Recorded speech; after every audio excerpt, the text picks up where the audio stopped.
அமுதான தமிழே நீ வாழி, என் ஆவியிலே கலந்து நாவினிலே கமழும் அமுதான தமிழே நீ வாழி. முத்து கடல் பதித்தாய், 3 நெறி வளர்த்தாய், கற்று கலையமிழ்ந்த இளம் தமிழே, உன்னையில்லா வேறு துணையுண்டோ? அற்புதமான இந்த 2ஆம் ஆண்டு இலக்கிய தமிழ்மன்ற விழாவை சிறப்புடன் நடத்தி கொண்டிருக்கும் நம் பள்ளியினுடைய 2 தாளர்கள் அவர்களுக்கும், மதிப்பு மிகுந்த சிறப்பு அழைப்பாளர் ஐயா அவர்களுக்கும் இந்த மற்றற்ற காலை வேளையில் ஒரு மகிழ்ச்சி கலந்த வணக்கத்தை உரித்தாக்கி, இலக்கிய மன்றம் எதற்காக நாம் தொடங்கினோம், அதனுடைய நோக்கம் என்ன? இதுவரைக்கும் நாம் திருக்குறளை மனனம் மட்டுமே செய்தோம், மனப்பாடம் செய்து படித்து படித்து தேர்வை எழுதினோம். ஆனால் அந்த மனப்பாட பகுதியை, திருக்குறளை, வள்ளுவர் கொடுத்த திருக்குறளை ஒவ்வொரு சொல்லுக்கு ஏற்றாற்போல் கருத்து வளத்தை நாம் பதிவிட வேண்டும்.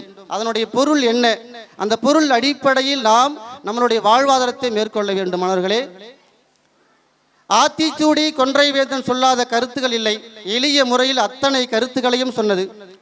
செழித்து ஓங்கிய, தனித்து ஓங்கிய தன் நிகரில்லாத தமிழை நாம் கரம் பிடித்து மணிமகுடம் சூட்டுவோம்.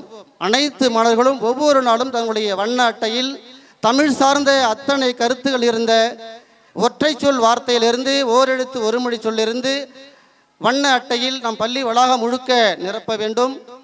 இதனால் தமிழ் என்பது செழித்து ஓங்கும் என்பதை ஆழ்ந்த கருத்தோடு சிந்தனை பதிவு செய்து, நன்றி, வணக்கம். நன்றி ஐயா.